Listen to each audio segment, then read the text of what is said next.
எந்த ஒரு போட்டிக்கும் பரிசு, பணம் எதுவும் கொடுக்கக்கூடாது.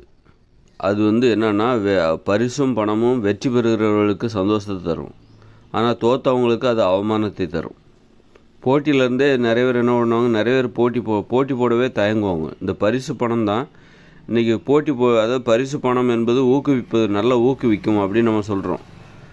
நல்லா ஊக்குவிக்கும், பரிசு கொடுக்கறது அவங்களுக்கு நல்ல ஊக்கம் கிடைக்கும் அப்படின்னு நம்ம சொல்கிறோம்ல. அப்படின்னா இன்றைக்கி உலகத்தில் நிறைய பேர் விளையாடாமல் போனதுக்கு காரணமே இந்த பரிசு தான்.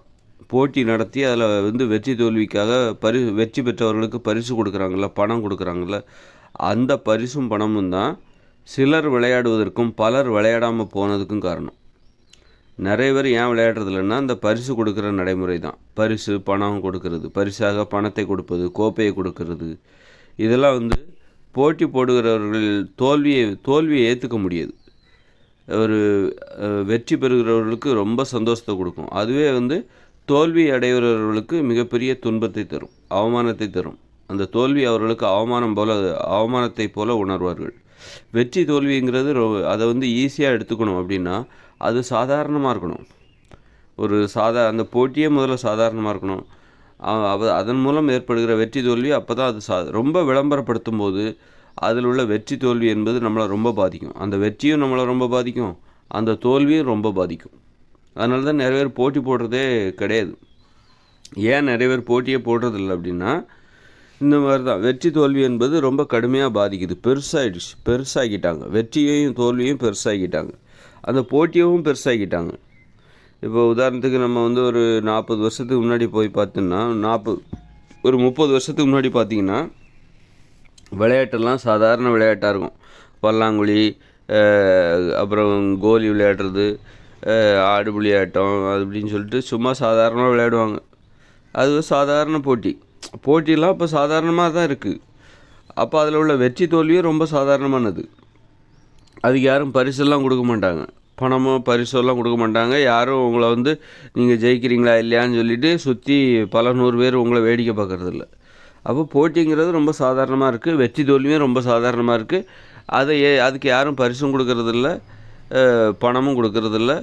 அதனால் அதில் வெற்றி அடைஞ்சாலும் சரி, தோல்வி அடைஞ்சாலும் சரி, அது அவர்களை ரொம்ப பாதிக்கிறது கிடையாது.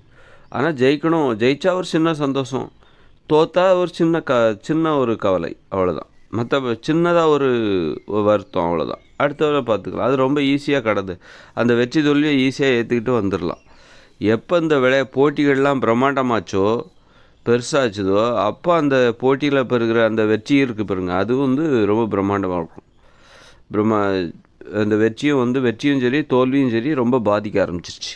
அதனால தான் மக்கள் போட்டி போடுறதுக்கே போகிறது கிடையாது. ஏன்னா அந்த தோல்வி என்பது அவமானத்தை ஏற்படுத்தும். இவங்க இப்போ ஜெயித்தவங்களுக்கு பெரிய பரிசு கொடுக்குறாங்க, ஃபோட்டோ எடுத்துக்கிறாங்க, அப்புறம் பெரிய மேடையில் வச்சு பரிசெல்லாம் கொடுக்கும்போது, கோப்பையை கொடுக்கும்போது தோற்றவங்களுக்கு அது அவமானமாக இருக்குது. தோற்றவங்களுக்கு ரொம்ப ஆசையோடு, எல்லோரும் ஒரு ஆசையோடு ஜெயிக்கணும், அந்த பரிசை வாங்கிடணும் அப்படின்னு சொல்லிட்டு தான் அந்த போட்டியில் கலந்துக்கிறாங்க.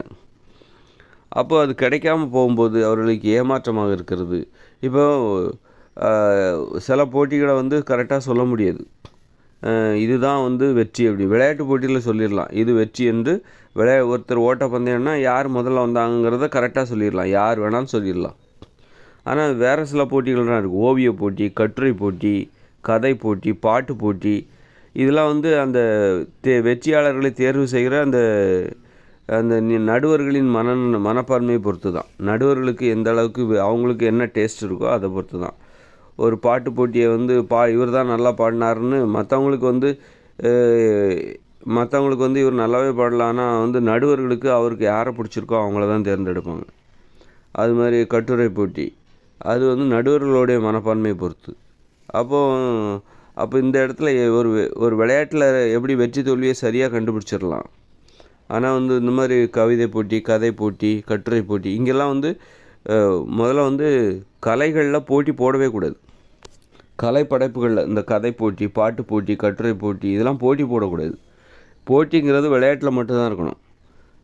விளையாட்டில் மட்டும்தான் போட்டி என்பதே இருக்கணுமே தவிர, இந்த டான்ஸ் ஆடுறது, பாட்டு பாடுறது, இதெல்லாம் மற்றவங்கள சந்தோஷப்படுத்துறதுக்காக நடக்கிற ஒரு நிகழ்வு.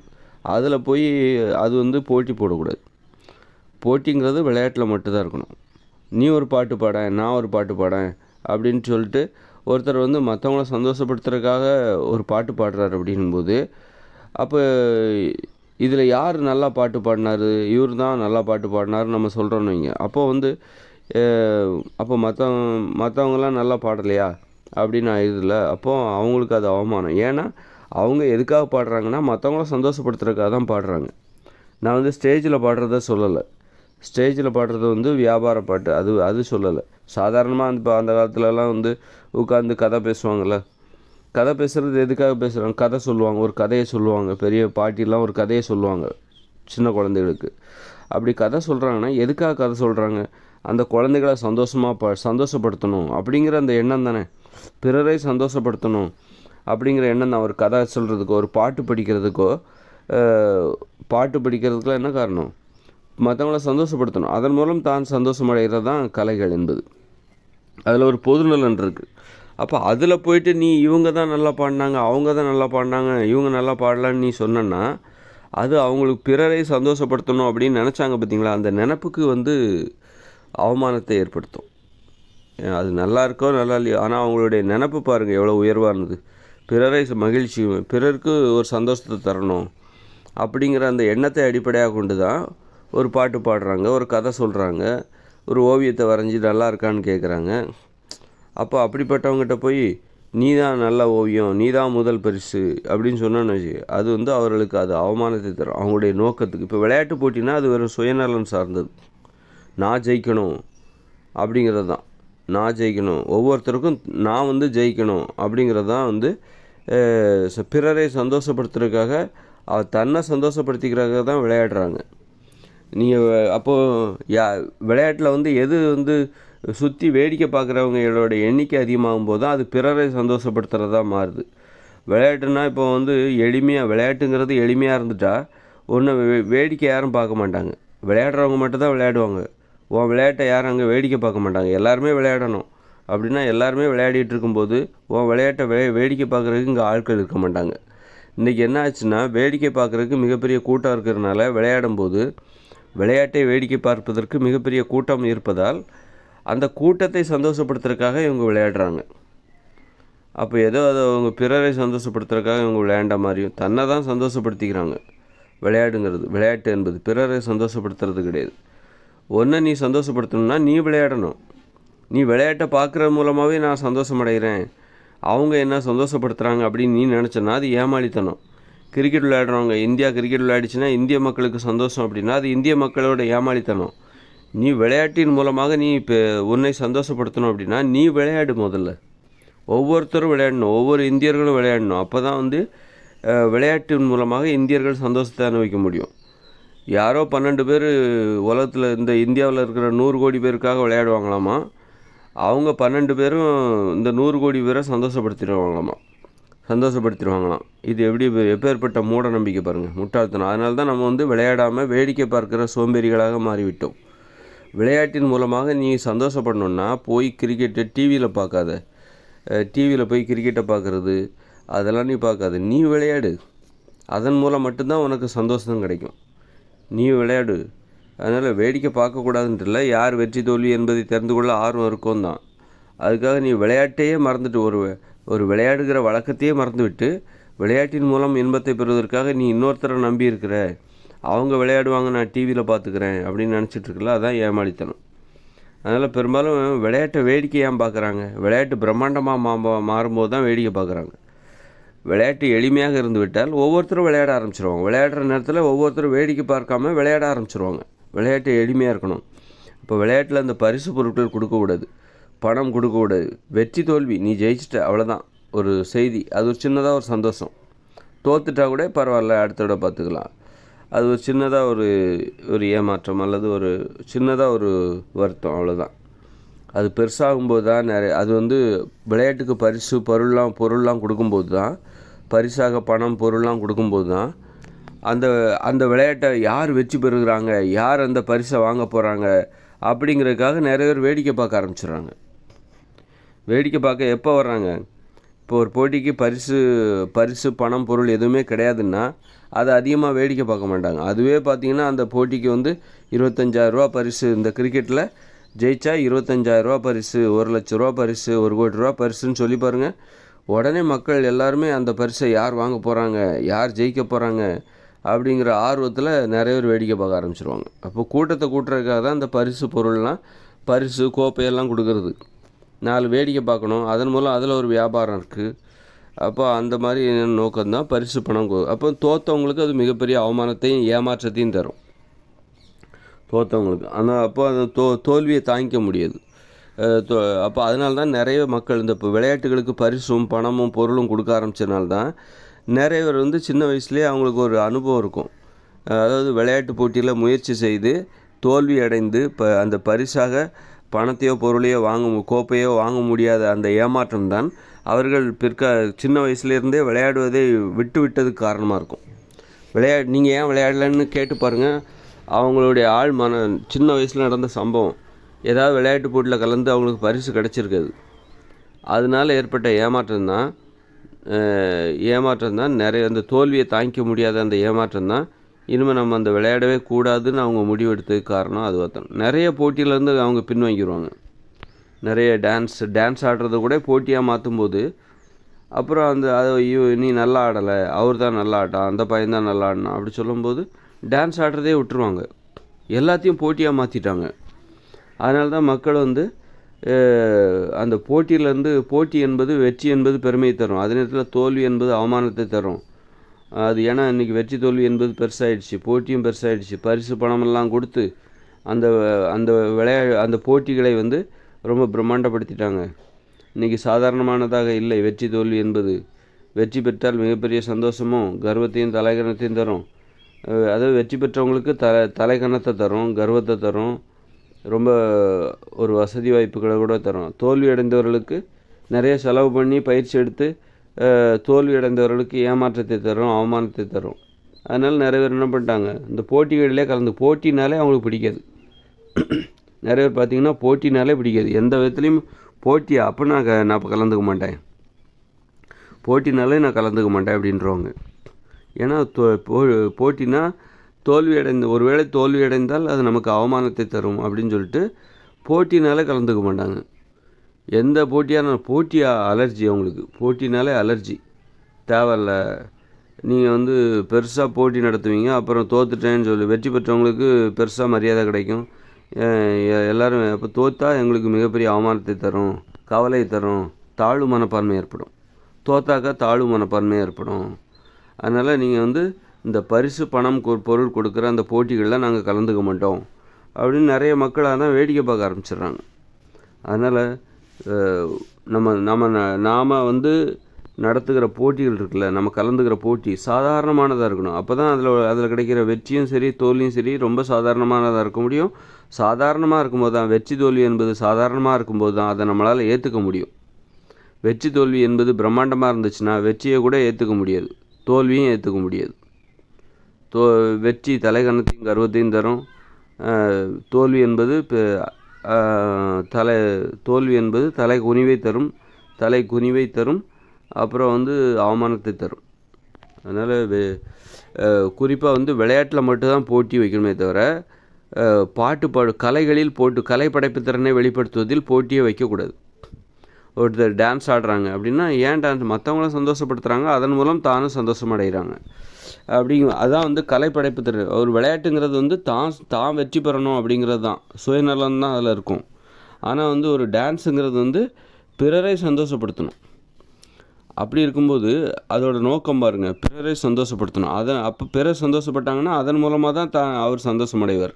ஒரு டான்ஸ் ஆடுறவர் எப்போ சந்தோஷம் அடைவார்னா அந்த டான்ஸை பார்க்குற ஒருத்தர், அந்த நடனத்தை பார்க்குற ஒருவர் அடைகிற மகிழ்ச்சி தான் அந்த டான்ஸ் ஆடுகிறவருக்கு மகிழ்ச்சியாக இருக்கும். அது மாதிரி தான் ஒரு கதை சொல்கிறாருன்னா அந்த கதையை சொன்ன உடனே ஒரு பாட்டி வந்து பேர பிள்ளைகள்கிட்ட கதை சொல்கிறாங்க. அந்த பேர பிள்ளைகள் பாட்டி இந்த கதை நல்லா இருக்குது அப்படின்னா அந்த பாட்டிக்கு அப்போ தான் சந்தோஷம். அப்போது பிறரை சந்தோஷப்படுத்துகிற அந்த நோக்கத்தை அந்த உயர்ந்த எண்ணத்தை அடிப்படையாக கொண்டது இந்த கலை படைப்பு திறனை வெளிப்படுத்துகிற ஒரு இயல்பு. அப்படி இருக்கும்போது அப்படிப்பட்ட நோக்கத்தோடு ஒருத்தர் வந்து ஒரு பாட்டு பாடும்போது இதில் நீங்கள் கடைசி, நீங்கள் தோத்துட்டீங்க, உங்கள் பாட்டு நல்லா இல்லை, நீங்கள் தான் ஃபஸ்ட்டு நல்ல பாட்டு பாடினீங்க அப்படின்னு சொல்கிறது அந்த அந்த அந்த எண்ணத்தை வந்து அவங்களுடைய பிறரை சந்தோஷப்படுத்தணும் அப்படிங்கிற அந்த நோக்கத்தை வந்து அவமானப்படுத்துகிற மாதிரி. நீ நல்லா பாடியிருக்கியோ பாடலையோ, ஆனால் உன்னுடைய நோக்கம் என்பது உயர்ந்தது. அப்படி இருக்கும்போது அதில் போட்டி வைக்கக்கூடாது. கலை படைப்புகளை வெளிப்படுத்துவதில் அந்த ஓவியத்தில் போட்டி வைக்கக்கூடாது, கவிதையில் போட்டி வைக்கக்கூடாது, கதைகளில் போட்டி வைக்கக்கூடாது, கட்டுரை போட்டி, பாடல் போட்டி. இப்போ கட்டுரை போட்டின்னா என்னது? கட்டுரை அப்படின்னா என்ன? உரை கதை கட்டுறது அப்படின்னு சொல்லுவாங்கள்ல. கட்டுரைனாலே பேசுறது தான், எழுதுறது கிடையாது. கட்டு அப்படின்னா பேசுன்னு அர்த்தம். உரைனாலே பேசுன்னு தான் அர்த்தம். அப்போது எழுத்துரைன்னு தான் சொல்லணும், அதை கட்டுரைன்னு சொல்லக்கூடாது, எழுத்துரை அப்படின்னு சொல்லணும். ஏன்னா ஒரு உரையை பேசுகிற ஒரு இதை பேசுவதை நம்ம எழுதுகிறோம். அதனால் எழுத்துரைன்னு தான் சொல்லணும், கட்டுரைன்னு சொல்லக்கூடாது. அப்போ அதில் போட்டியெலாம், அப்போ ஒருத்தர் பேசுகிறார் அப்படின்னா நீங்கள் தான் ஃபஸ்ட்டு, நீங்கள் தான் பேச்சில் ஃபஸ்ட்டு, நீங்கள் தான் சிறந்த கருத்துக்களை பேசுகிறீங்க அப்படின்னு சொல்லி ஒருத்தர் ஃபஸ்ட்டு 2 செகண்டுன்னு பிரிக்கக்கூடாது. நீங்கள் தோத்துட்டீங்க அப்படின்னு சொல்லக்கூடாது. போட்டிங்கிறது விளையாட்டில் மட்டும்தான். ஏன்னா ஒருத்தர் பேசுகிறார் அப்படின்னா எதுக்காக பேசுகிறாரு? ஒரு பொதுநலன் இருக்குது, பொதுநலனை அடிப்படையாக கொண்டு தான் பேசுகிறாரு. ஒரு மக்கள் நல்லா இருக்கணும், மற்றவங்க தனது பேச்சை கேட்குறவங்களுக்கு ஒரு அறிவுரை சொல்கிறாங்க. பிறர் நல்லா இருக்கணும் அப்படிங்கிற எண்ணத்தை அடிப்படையாக கொண்டு தான் பிறரை சந்தோஷமாக வச்சுக்கணும் அப்படின்னு தான் அவங்க பேசுகிறாங்க. ஒரு பாட்டு பாடுறாங்க, ஒரு கதை சொல்கிறாங்க, ஒரு ஓவியத்தை வரைஞ்சி அவங்கள சந்தோஷப்படுத்துகிறாங்க, ஒரு கவிதை எழுதி அவங்கள சந்தோஷப்படுத்துகிறாங்க. அப்போது பிறர் நல்லா இருக்கும், அந்த எண்ணமே உயர்வானது. அந்த எண்ணத்தில் போய் நீ ஃபஸ்ட்டு நீ செகண்டுன்னு சொல்லாத, நீ ஃபஸ்ட்டு நீ செகண்டு, நீ தோத்துட்ட, நீ கடைசி அப்படின்னு சொல்லாத. அப்போ அந்த எண்ணமே அவங்களுக்கு உருவாகாமல் போயிடும். பேசவே விரும்ப மாட்டாங்க, அப்புறம் பாட்டு பாடவே விரும்ப மாட்டாங்க. பாட்டு பாட ஒருத்தருக்கு விருப்பம் இல்லைன்னா என்ன அர்த்தம்? பிறரை சந்தோஷப்படுத்துறதுக்கு எனக்கு விருப்பம் இல்லை அப்படின்னு அர்த்தம். நான் பாட்டு பாடி பிறரை சந்தோஷப்படுத்தணுங்கிற எண்ணம் எனக்கு இல்லை. ஏன்னா நீங்கள் அதுலேயும் ஃபஸ்ட்டு செகண்ட்லாம் சொல்கிறீங்க, நீ தோத்துட்டேன்னு வேற சொல்கிறீங்க. அப்போ அது எனக்கு அவமானத்தை தருது. என்னுடைய எண்ணத்தை களங்கம் கற்பிங்க. ஏன்னா என்னுடைய எண்ணம் உயர்வானது. அப்போ ஒவ்வொருத்தருக்கும் எல்லாருமே பாட்டு பாடணும் அப்படின்னா அதோட எண்ணம் என்னது? எல்லாரையும் சந்தோஷமாக வச்சுருக்கணும், எல்லாருமே பாட்டு பாடி சந்தோஷமாக வச்சுருக்கணுங்கிற எண்ணம் தான். அந்த எண்ணத்துக்கு நீ போட்டி போட்டு ஒப்பிடாத, பிறரோட எண்ணத்தோடு ஒப்பிடாத, போட்டி போடாத, அதில் ஒரு தேர்வு வைக்காத, இவங்க தான் ஃபஸ்ட்டு செகண்டுன்னு சொல்லாத, அந்த எண்ணத்தை அவமதிக்காத. ஆனால் ஒரு விளையாட்டுங்கிறது சுயநலனை அடிப்படையாக கொண்டது. நான் ஜெயிக்கணும், அப்போ நான் ஜெயிக்கணும்னா என் போட்டியாளர் தோக்கணும், அவரை எப்படி தோக்கடிக்கணும் அப்படிங்கிற எண்ணத்தை அடிப்படையாக கொண்டு ஒரு விளையாட்டு போட்டியோட மனப்பான்மை பாருங்கள். தன்னுடைய போட்டியாளரை எப்படி தோற்கடிப்பது, நான் எப்படி ஜெயிக்கிறது அப்படிங்கிற எண்ணத்தை அடிப்படையாக கொண்டது. அதனால் விளையாட்டு போட்டியோட மனப்பான்மை வேறு, இந்த மாதிரி பாட்டு பாடுகிற மனப்பான்மை வேறு, கலைப்படைப்பு திறனை வெளிப்படுத்துகிற மனப்பான்மை என்பது வேறு. ஒரு கட்டுரை பேசுகிறாங்க அப்படின்னா பிறருக்கு நல்லது சொல்லணும், பிறருடைய வாழ்க்கையில் ஒரு மாற்றத்தை, தனது அனுபவங்களை மற்றவங்கள்ட்ட சொல்கிறது, பிறருக்கு ஒரு அறிவுரை சொல்கிறது, அந்த மனப்பான்மைக்கு போயிட்டு நீ ஃபஸ்ட்டு செகண்டு அப்படின்னு சொல்லக்கூடாது. நீ அந்த மனப்பான்மையே உயர்ந்தது தான், அதோட எதையுமே போட்டி போடக்கூடாது. ஒரு பேசுகிறாரு அப்படின்னா என்ன அர்த்தம்? ஒரு அப்பா மகன்கிட்ட பேசுகிறாரு அப்படிங்கும்போது மகனுக்கு அறிவுரை சொல்கிறாரு அப்படின்னா இந்த அப்பா தான் ஃபஸ்ட்டு, இந்த அப்பா தோத்துட்டாரு அப்படின்னு நீங்கள் சொல்லுவீங்களா? அதை போய் போட்டி நடத்துவீங்களா? அதில் இப்போ ஒரு அம்மான்னா ஒரு அம்மா தான் குழந்தைக்கு ஒரு பாட்டு பாடி தூங்க வைக்கிறாங்க, இப்போ தாலாட்டு பாடுறாங்க, அப்போ தாலாட்டு போட்டின்னு வச்சுருவீங்களா? ஒரு அம்மான்னா ஒப்பிட முடியாது, எந்த அம்மாவோடையும் ஒப்பிட முடியாது, எல்லா அம்மாவும் உயர்ந்தவங்க தான். அதில் போட்டியை வைக்கக்கூடாது. நீங்கள் பாட்டு போட்டியெல்லாம் வைக்கிறீங்க, இவன் தாலாட்டு போட்டி. எப்போ மக்கள் தாலாட்டு பாடுறதே நிறுத்துனாங்க தெரியுமா? பாட்டு போட்டி, இந்த பாட்டில் போட்டி வச்சாங்க பாருங்கள், பாட்டில் ஒரு போட்டி நடக்குது பாருங்கள். இதெல்லாம் பார்க்கும்போது தான் தாலாட்டு பாடுறதே விட்டுட்டாங்க. மக்களுக்கு எதையும் ஒரு போட்டியாகவே இவங்க தான் ஃபஸ்ட்டு, இவங்க தான் நல்லா பாடினாங்க, இவங்க தோத்துட்டாங்க. இந்த மாதிரி பாட்டு பாடுறதுல போட்டி வச்சு அந்த மாதிரி மனப்பான்மை இருக்கவே கூடாது. ஏன்னா அப்படின்னா நீங்கள் தாலாட்டு பாடுறதுலையும் போட்டி வைப்பீங்க. ஒரு தாலாட்டு பாடுறதுல போய் போட்டி வைக்கலாமா? ஒரு ஒப்பாரி வைக்கிறதுல போய் போட்டி வைக்கலாமா? ஏன்னா அதுவும் ஒரு போட்டி தானே, அதுவும் ஒரு பாட்டு தானே. இப்போ பாட்டில் போட்டி வைக்கிறீங்க, அப்போ அப்படின்னா நீங்கள் தாலாட்டுலேயும் போட்டி வைக்கலாம்ல. அப்போ தாலாட்டு ஏன் பாடுறேன்? ஒரு குழந்தை, ஒரு அம்மாவை போய் இன்னொரு அம்மாவோட ஒப்பிடலாமா? அம்மானாலே உயர்ந்தவங்க தான், ஒவ்வொரு அம்மாவும் உயர்ந்தவங்க தான். அதனால் பிறரை சந்தோஷப்படுத்தணும், பிறரை தூங்க வைக்கணும், தனது குழந்தையை தூங்க வைக்கணும்னு நினச்சி அவங்க பாடுறதுனால தான் ஏன் ஒவ்வொரு அம்மாவும் உயர்ந்தவங்க அப்படின்னு நம்ம சொல்கிறோன்னா, அம்மாங்கிறவங்க அந்த குழந்தைங்கிற அந்த பிறருடைய நலனுக்காக அவங்க வந்து பாடுபடுறாங்க. பிறருடைய நலனுக்காக தான் குழந்தை தூங்கணும், இன்னொரு குழந்தைனாலும் தன்னுடைய குழந்தையாக இருந்தாலும் சரி, அது இன்னொருடைய உயிரினம் தான், இன்னொருத்தர் தான். அப்படின்னா அந்த இன்னொருவரை தூங்க வைப்பதற்காக தான் அந்த அம்மா பாட்டு பாடுறாங்க, கதை சொல்கிறாங்க, ஏதோ கவிதை எழுதி காட்டுறாங்க. அப்படி எழுதி வச்சுப்போம். நடனம் ஆடி கூட அந்த குழந்தைகளை சந்தோஷப்படுத்துவாங்க அம்மா. அப்படி இருக்கும்போது அந்த நடனம் ஆடுவதில் நீ போட்டி வைக்காது, அது பிறரை சந்தோஷப்படுத்துறது. அதனால தான் ஏன் ஒரு அம்மாவை இன்னொரு அம்மாவோட ஒப்பிடக்கூடாதுன்னா, ஏன்னா அது வந்து தன்னுடைய சந்தோஷத்துக்காக அந்த அம்மா வந்து பாட்டு பாடலை, குழந்தைக்கு கதை சொல்லலை, குழந்தைகிட்ட டான்ஸ் ஆடி காமிக்கலை. ஏன்னா அந்த குழந்தை அது தன்னுடைய குழந்தையாக இருந்தாலும் அது இன்னொருத்தரை சந்தோஷப்படுத்துறதுக்காக அவங்க அந்த முயற்சியை மேற்கொள்ளும்போது அதை போய் நீ வெற்றி தோல்வியெல்லாம் சொல்லி அதில் ஒரு போட்டி நடத்தி நீ வந்து கொச்சைப்படுத்தாத. அதனால தான் பாட்டு பாடுறதெல்லாம் போட்டி வைக்கக்கூடாது. பாட்டு பாடுறது வந்து பிறரை சந்தோஷப்படுத்துறதுக்காக நடக்கிற ஒரு நிகழ்வு. ஒரு அம்மா மட்டும் கிடையாது, யார் பாட்டு பாடினாலுமே அது மற்றவங்கள சந்தோஷப்படுத்தி அந்த சந்தோஷம்தான் அந்த பாட்டு பாடுறவருக்கு சந்தோஷத்தை கொடுக்கும். இப்போ நான் ஒரு பாட்டு பாடுறேன்னா இதை கேட்குறவங்களுக்கு சந்தோஷமாக எந்த அளவுக்கு சந்தோஷப்படுறாங்களோ அந்த அளவுக்கு எனக்கு சந்தோஷத்தை தரும். அப்போ நான் ரொம்ப சந்தோஷப்படணுன்னா, நான் அந்த ஒரு பாட்டு பாடுவதன் மூலமாக நான் ரொம்ப சந்தோஷத்தை அடையணும் அப்படின்னா, நான் இன்னும் சிறப்பாக பாடி அந்த பாட்டை கேட்குறாங்க பாருங்கள், அவங்கள சந்தோஷப்படுத்திட்டா அது எனக்கு ரொம்ப சந்தோஷத்தை தரும். அது நான் பாடுற பாட்டு அவங்கள ரொம்ப சந்தோஷப்படுத்தவே இல்லை அப்படின்னா, அப்போ அதுவும் எனக்கு அதே மாதிரி தான். எனக்கு அவங்களுக்கு சந்தோஷமே கிடையாது அப்படின்னா நான் ரொம்ப சந்தோஷத்தை அனுபவிக்க முடியுமா? நான் மட்டும் அவங்களுக்கு எந்த அளவுக்கு சந்தோஷத்தை தருதோ, எந்த அளவுக்கு நான் பாடுகிற பாட்டு அவர்களுக்கு ஒரு மகிழ்ச்சியை தருகிறதோ, அதே அளவு தான் நானும் சந்தோஷப்பட முடியும். அப்போ இது பிறர் மகிழ்ச்சி அடைவதால் இருப்பேன். அதனால தான் ஒரு பாட்டு பாடுகிற மனப்பான்மை என்பது, ஒரு குழந்தை எப்படி ஒரு தாய் வந்து தனது குழந்தையை சந்தோஷப்படுத்துறதுக்காக பாட்டு பாடுறாளோ அதே மாதிரி தான் யார் பாட்டு பாடினாலும் அது இன்னொருவரை சந்தோஷப்படுத்துறதுக்காக தான். அப்போ அப்படிப்பட்ட ஒரு மனப்பான்மை அடிப்படையாக கொண்ட அந்த கலை படைப்பு திறனை வெளிப்படுத்துகிற அந்த வழக்கத்தில் நீ போட்டி வைக்காத. போட்டி வச்சு இவங்க தான் ஃபஸ்ட்டு செகண்டு சொல்லாத. அது கேவலமான பண்பு. அது வந்து ஒரு அருவருப்பான கேவலமான ஒரு நாகரிகமான பண்பே கிடையாது. கெட்ட பண்பு, அதெட்ட உணர்ச்சி, குறுகிய உணர்ச்சி, வியாபார உணர்ச்சி. எப்படி வந்து உடலுறவு என்பது ஒருவர் சந்தோஷப்படுத்திக்கிற ஒரு நடைமுறை, அதே வந்து வியாபாரமாக பண்ண மாதிரி தான் இந்த கலைப்படைப்பு இருக்குல்ல, பிறரை சந்தோஷப்படுத்துறதுக்காக பாட்டு பாடுறது. இதே வியாபாரிகள் என்ன பண்ணிட்டான், அதை போட்டி வச்சு இவங்க தான் ஃபஸ்ட்டு செகண்டு அப்படின்னு சொல்லி பரிசு பணம்லாம் கொடுத்து மக்களை கடைசியில் பாட விடாமல் ஆக்கிட்டான். அந்த அளவுக்கு வியாபாரம் ஆக்கிட்டாங்க. வியாபாரிகளோட சூழ்ச்சி. மக்களை பாட விடாமல் பண்ணோம் அப்படின்னா அவன் அதில் போட்டி வச்சு இந்த போட்டியில் கலந்துக்கிறவங்க மட்டும்தான், போட்டி போடுகிற மனப்பான்மை உடையவர்கள் மட்டும்தான் நீ பாட்டு பாடணும், மற்றவங்களாம் வேடிக்கை பாருங்கள் அப்படின்னு நிறைய மக்களை ஊமையாக்கிட்டாங்க. பாட்டு பாடாமல் முடமாக்கிட்டாங்க.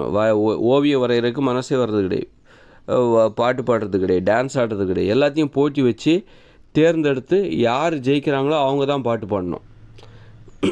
இந்த மனப்பான்மை தான் காரணம். இன்றைக்கி ஏன் போட்டி வைக்கிறாங்கன்னா, இந்த போட்டிகளில் கலந்து கொள்கிற ஆர்வம் உள்ளவர்கள் மட்டும்தான் இன்றைக்கி வந்து பாடிக்கிட்டு இருக்காங்க. இந்த உலகத்தில் யாரெல்லாம் டான்ஸ் ஆடிக்கிட்டு இருக்காங்க, யாரெல்லாம் பாட்டு பாடிக்கிட்டு இருக்காங்கன்னா, நல்லா பார்த்தீங்கன்னா யாரெல்லாம் ஓவியம் வரைஞ்சிட்ருக்காங்க அப்படின்னா, யாரெல்லாம் இந்த போட்டி போடுவதில் கலந்துக்கிறாங்களோ, போட்டி போடுவதில் எனக்கு நம்பிக்கை இல்லை அப்படிங்கிறவங்க யாருமே வந்து இன்றைக்கி ஆடுறது கிடையாது, பாடுறது கிடையாது, ஓவியம் வரைகிறது கிடையாது, கதை எழுதுறது கிடையாது, கவிதை எழுதுறது கிடையாது.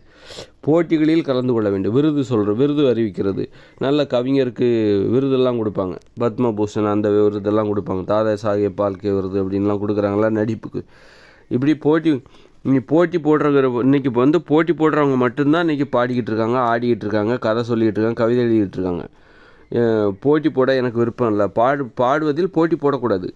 அப்படி ஆனால் இங்கே போட்டி போடுறவங்க தான் பாடிக்கிட்டு இருக்காங்க, போட்டி போடுறவங்க தான் ஓவியம் வரைஞ்சிட்ருக்காங்க, போட்டி போடுறவங்க தான் கவிதை எழுதிக்கிட்டு இருக்காங்க. எனக்கு போட்டி போடுவதில் உடன்பாடு இல்லை அப்படின்னா இன்றைக்கி அப்படிப்பட்டவங்க தான் இன்றைக்கி ஏன் மக்கள் நிறைய பேர் கவிதை எழுதுறதில்ல, பாடுறதில்ல. அவங்க போட்டி போட எனக்கு விருப்பம் இல்லைப்பா, போட்டி போட எனக்கு விருப்பம் இல்லை.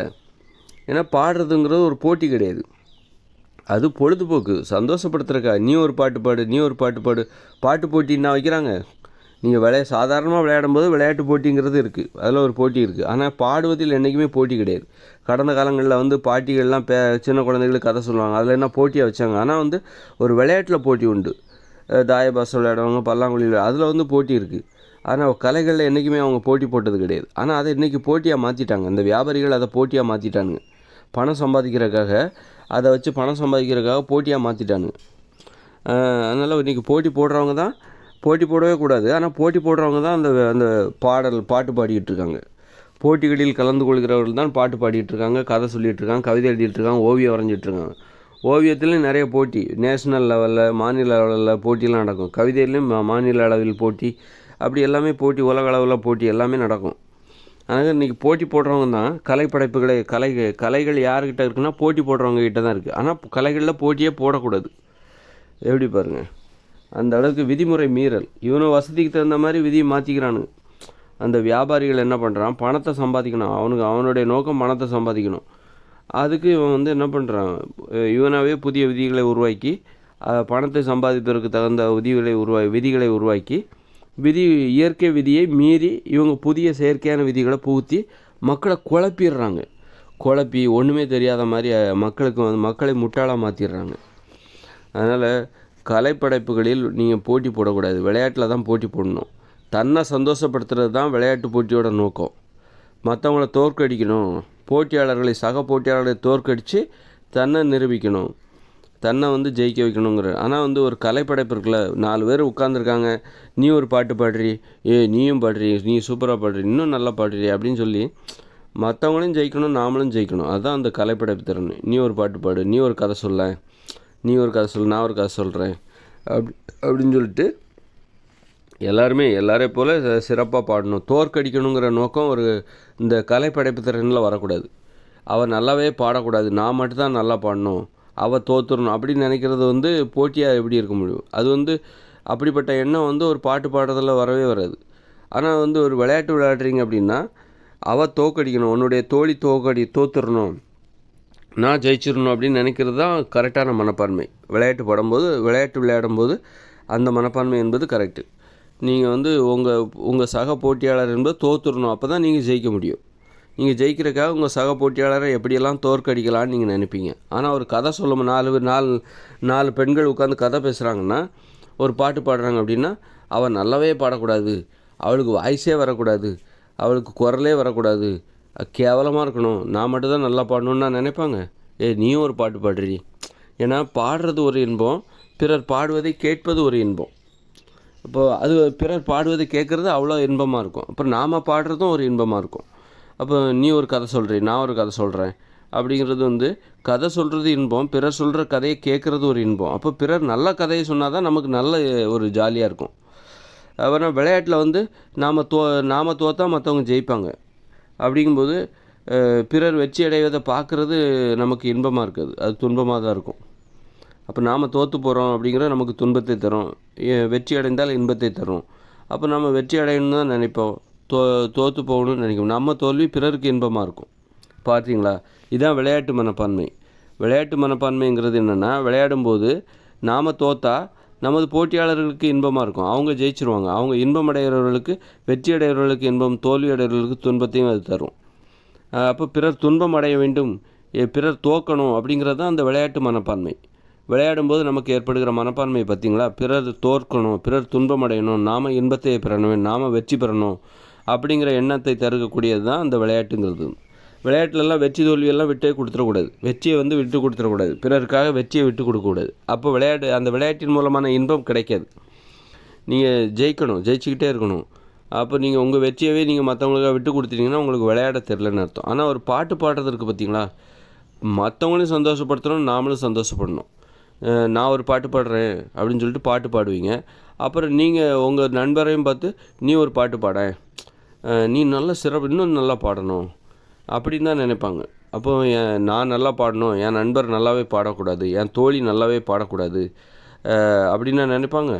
என்னடி இவ்வளோ கேவலம் பாடுறேன், நல்லா பாடு, உன்னால் முடியும், நான் எப்படி பாடுறேன் அது மாதிரி நல்லா பாடு அப்படின்னு தான் சொல்லுவாங்க, ஊக்குவிப்பாங்க. ஒரு கலைப்படைப்பு திறனை வெளிப்படுது. ஒரு கதை சொல்கிறது பார்த்திங்கன்னா, நான் ஒரு கதை சொல்கிறேன்னு நான் கதை சொல்லுவேன்.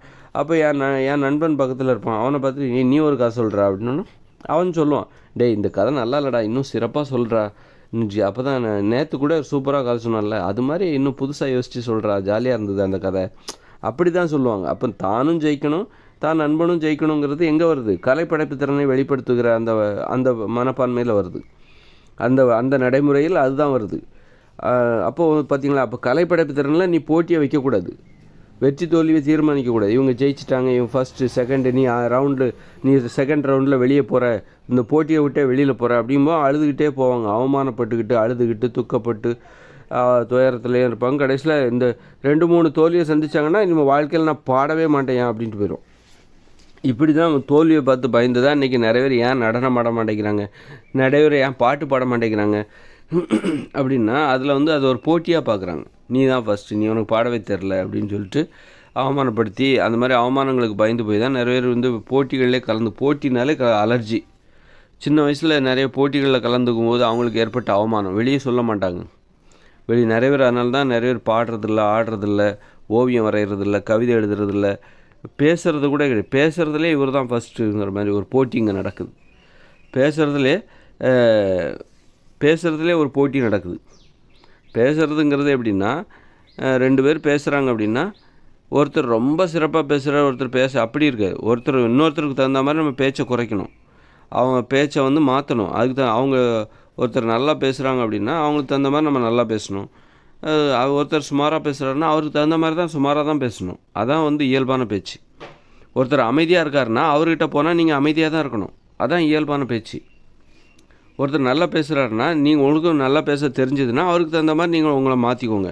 இல்லைனா உங்களுக்கு அந்தளவுக்கு அவரை மாதிரி நல்லா பேச தெரியாது அப்படின்னா, நல்லா பேசுகிறவர் உங்களுக்கு தகுந்த மாதிரி மாற்றுவார் தன்னை.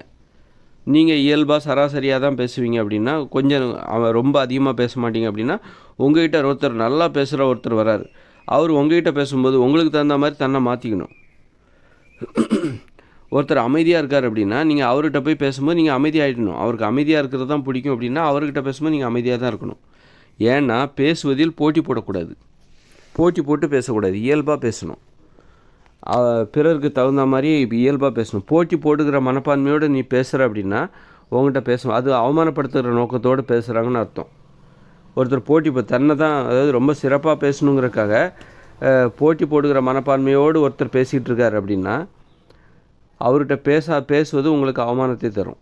ஏன்னா அவர் நீங்கள் சிறப்பாக பேசக்கூடாது, தான் சிறப்பாக பேசணும்னு நினச்சி பேசிக்கிட்டு இருக்கார். அப்படிப்பட்டவர்கிட்ட நீங்கள் பேசக்கூடாது, இயல்பாக பேசணும். பேசும்போது இயல்பாக பேசணும். இயல்பாக அது ஒருத்தர் அமைதியாக கொஞ்சம் தான் பேசுவார், அவர்கிட்ட போய் நீங்கள் பேசுகிறீங்கன்னா நீங்களும் கொஞ்சமாக தான் பேசணும். உங்களுக்காக உங்களை போல் அவர் அதிகமாக பேசுகிற மாதிரி அவர் தன்னை மாற்றிக்க மாட்டார். அவர் எப்போவுமே கொஞ்சமாக தான் பேசுவார் அப்படின்னா நீங்கள் அவர்கிட்ட பேசும்போது நீங்களும் கொஞ்சமாக பேசுகிற மாதிரி குறைச்சிக்கணும். ஆனால் உங்களுக்கு நிறைய பேச தெரியும், ஆனாலும் அந்த கொஞ்சமாக பேசுகிறார் பாருங்க, அவர்கிட்ட போய் பேசும்போது நீங்களும் உங்களை கொஞ்சமாக மாற்றிக்கணும், கொஞ்சமாக பேசுகிற மாதிரி மாற்றிக்கணும். இதுதான் இதில் போட்டியே போடக்கூடாது, பேசுகிறதுல போட்டியே போடக்கூடாது. ஆனால் ஏன் கட்டுரை போட்டின்னு வைக்கிற?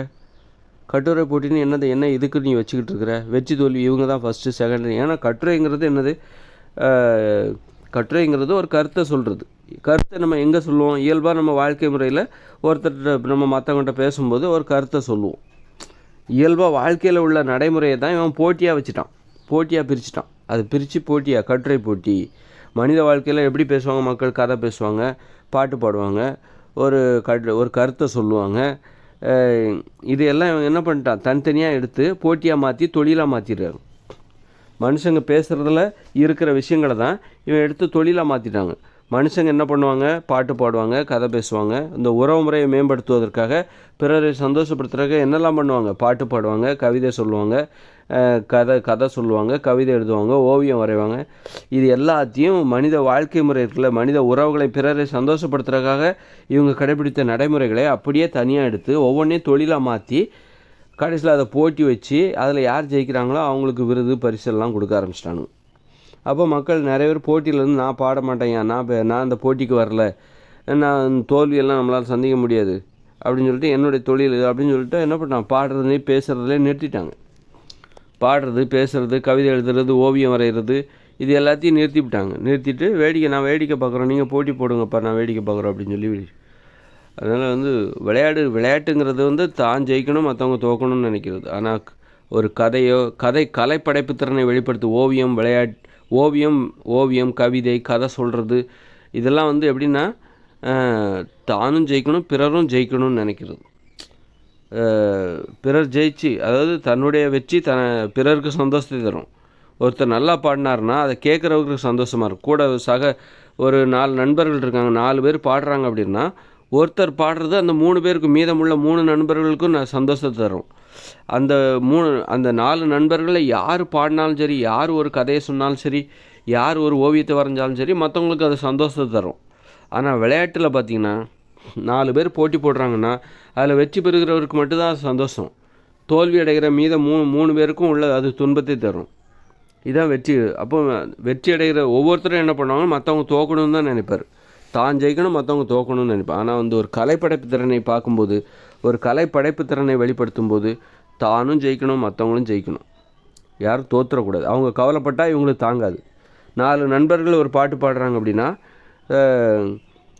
பாட்டு பாடினா அதில் போட்டியே போடக்கூடாது. ஒருத்தர் ரொம்ப சூப்பராக பாடுவார், மற்ற 4 நண்பர்கள் இருக்காங்கன்னா அதில் ஒருத்தர் ரொம்ப சூப்பராக பாடுவார், ஆனால் மீதமுள்ள 3 நண்பர்களும் சுமாராக தான் பாடுவாங்க. அப்படின்னா சூப்பராக பாடுறவர் என்ன பண்ணணும் அப்படின்னா, சுமாராக பாடுறாங்க பாருங்கள், அவங்களுக்கு தகுந்த மாதிரி தனது பாட்டு திறனை குறைச்சிக்கணும். இவரும் சுமாராக பாட ஆரம்பிச்சிடணும். அப்போ தான் அந்த ஏன்னா மற்ற 3 நண்பர்களும் வருத்தப்பட்டுறக்கூடாதுல்ல. இவர் சூப்பராக பாடும்போது இதை கேட்குற அந்த 3 நண்பர்களுக்கும் நம்ம அது மாதிரி பாடலையே அப்படிங்கிற அந்த கவலை வந்துடக்கூடாது. அப்படிங்கிறதுக்காக சூப்பராக பாடுறவர் என்ன பண்ணுறாரு, தனது 3 நண்பர்களுக்கு தகுந்த மாதிரி தன்னை சுமாராக பாட வைக்கிறார். பாடுற மாதிரி காமிச்சிக்கிறார். சுமாராக பாடுறாரு. எங்கே சூப்பராக பாடணும் அப்படின்னா, இவரை போல் சூப்பராக பாடுறவங்க யாருக்கிட்டையாவது தான் இவர் சூப்பராக பாடணும், ரொம்ப சிறப்பாக பாடணும். இவர் எந்த அளவுக்கு சிறப்பாக பாடுவாரோ அதே மாதிரி யாராவது சிறப்பாக பாடினாங்கன்னா அவங்கக்கிட்ட அது மாதிரி சிறப்பாக பாடணும். இதுதான் ஒரு பாடல் பாடுவதற்கான அணுகுமுறை. ஒரு நீ நடனம் ஆடுறியா, ரொம்ப நல்லா ஒரு மைக்கேல் ஜாக்சன் நடனம் ஆடுறாருன்னா ஒரு மக்கள்கிட்ட போய் நடனம் ஆடும்போது போட்டி அவங்கள மாதிரி சிறப்பாக ஆடுறவங்ககிட்ட போய் சிறப்பாக ஆடலாம். அது மாதிரி ஒரு கலைப்படைப்பு திறனுடைய அணுகுமுறையும் சரி, விளையாடுகிற மனப்பான்மையும் சரி, வேறு மாதிரி ரொம்ப முரணானது. அதை நல்லா புரிஞ்சுக்கணும். விளையாட்டில் மட்டும்தான் போட்டி வைக்கணும். விளையாட்டில் போட்டி வச்சா கூட பரிசு பணம் கொடுக்காதீங்க, வெறும் வெற்றி தோல்வி அவ்வளோதான். அதே மாதிரி கலைப்படைப்பு திறனெல்லாம் போட்டியே வைக்கக்கூடாது. அது ரொம்ப கேவலமான ஒரு நடைமுறை. ஒரு கட்டுரை போட்டி, கதை போட்டி, பாட்டு போட்டி, ஓவிய போட்டி, கவிதை போட்டி இதெல்லாம் வைக்கிறது மிக மிக கேவலமானது. மனித உறவுமுறையை பாதிக்கும். நீ தான் சிறப்பாக பேசுகிற, உனக்கு தான் முதல் பரிசு, மற்றவங்க தோற்றுட்டாங்க அப்படின்னா அப்போ எப்படி உறவுமுறை சிறப்பாக இருக்கும்? நீ தான் நல்லா பாடுற, நீ தான் நல்ல கதை சொல்கிற அப்படின்னு போட்டி வச்சு பரிசு கொடுத்தா மற்ற ஒரு மனித உறவுமுறை அதனால் ரொம்ப பாதிக்கும்.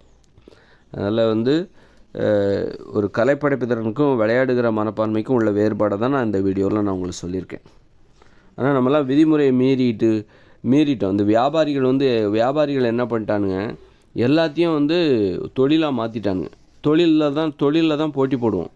ஏன் போட்டி போடுறாங்க, ஏன் கலைகளில் போட்டி வந்துச்சு அப்படின்னா, கலைகளை தொழிலாக மாற்றினாங்க பாருங்கள், அப்போ தான் போட்டி வந்துச்சு. தொழில் தான் போட்டி என்பது, தொழிலில் போட்டி என்பது நடக்கும். நீங்கள் என்ன தொழில் செஞ்சாலும் அதில் ஒரு போட்டி என்பது இருக்கும். அதை நம்ம என்ன பண்ணிட்டோம்னா கலைகளை தொழிலாக செய்ய ஆரம்பிச்சிட்டானுங்க. அதனால அந்த போட்டி என்பது அதனால தான் வருது. இவன் எதெல்லாம் இப்போ விபச்சாரம் கூட பாருங்கள், விபச்சாரங்கள் கூட விபச்சாரிகளுக்கு இடையில் போட்டி நடக்கும். நான் டெய்லி 4 பேர்த்து கூட படுப்பேன் அப்படின்னு ஒருத்தி சொல்லுவாள். இன்னொருத்தி சொல்லுவாள், நான்லாம் 8 பேர் கூட படுப்பேன்டி, பார்க்கலாமா, நாளைக்கு பார்க்கலாம், எத்தனை பேர் கூட படுக்கிறேன்னு பாரு அப்படின்னு சொல்லி அவர்களுக்குள்ளே போட்டி நடக்கும். ஆனால் உடல் உறவுங்கிறது என்னது, இன்னொருத்தர் சந்தோஷப்படுத்துறதுக்கு ஒரு அற்புதமான அன்பு சார்ந்த ஒரு நடைமுறை. அதையே இந்த வியாபாரிகள் என்ன தொழிலாக மாற்றும்போது அதில் ஒரு போட்டி. அப்போ எவ்வளோ கேவலமான ஒரு நடைமுறையாக மாறுது பாருங்கள். ஒரு அன்பு சார்ந்த ஒரு நடைமுறையில் போட்டி அதை தொழிலாக மாற்றும்போது அது போட்டி, அதில் ஏற்படுகிற ஒரு போட்டி கடைசியில் அது ஒரு கேவலமான நடைமுறையாக மாறிவிடுகிறது.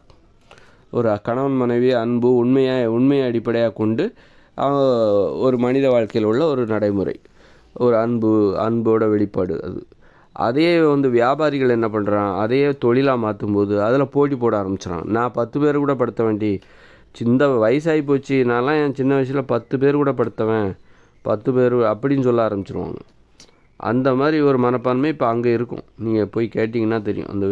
இந்த விபச்சார விடுதிகளில் போய் கேட்டிங்கன்னா அவங்க அங்கே போட்டி போடுவாங்க, எவனை இழுக்கிறது இன்றைக்கி? பணக்காரன் என்னை பார்த்தா நான் பணக்காரன், என்ன என்கிட்டலாம் பணக்காரன், உங்கள்கிட்டலாம் பிச்சைக்காரன் தான் வருவான். பணத்துக்கு லாட்ரி அடிக்கணும் தான் கொஞ்சம் பைசா ஒரு நாள் நீலாம் 100 கிராக்கி, நான்லாம் 1000 கிராக்கி அப்படின்னு அவங்களுக்குள்ளே போட்டி போடுவாங்க. அந்த அளவுக்கு ஒரு அது வந்து தொழிலாக மாறும்போது அது எவ்வளோ கேவலமான நடைமுறையாக மாறுது பார்த்தீங்களா? அது ஒரு உண்மையை அடிப்படையாக கொண்டு ஒரு அன்பை தூய்மையான அன்பு, ஒரு காதல், அப்படி நடக்கிற ஒரு விஷயத்த அதையே நீ தொழிலாக மாற்றும்போது அது எவ்வளோ கேவலமான நடைமுறைகளை கேவலமான மனப்பான்மைகளை உருவாக்குது பாருங்கள். அப்போ அதை போய் நீ உண்மைன்னு சொல்லுவியா? அப்போ அதுதான் உண்மைன்னு அர்த்தமா? அப்படி கிடையாது. ஆனால் வந்து அது எப்படி இப்போ வந்து அதுவே எப்படி வரும் அப்படின்னா, பெருமை தருகிற ஒரு விஷயமா எப்படிமா இப்போ ஒருத்தருக்கு ஒருத்தர் உண்மையாக இருந்து நான் டெய்லி உடலுறவு வச்சுக்கிறேங்கிறது பெருமையாக இருக்கும். நான் டெய்லி 2 வாட்டி வச்சுப்பேங்கிறது ஒரு பெருமையாக இருக்கும்.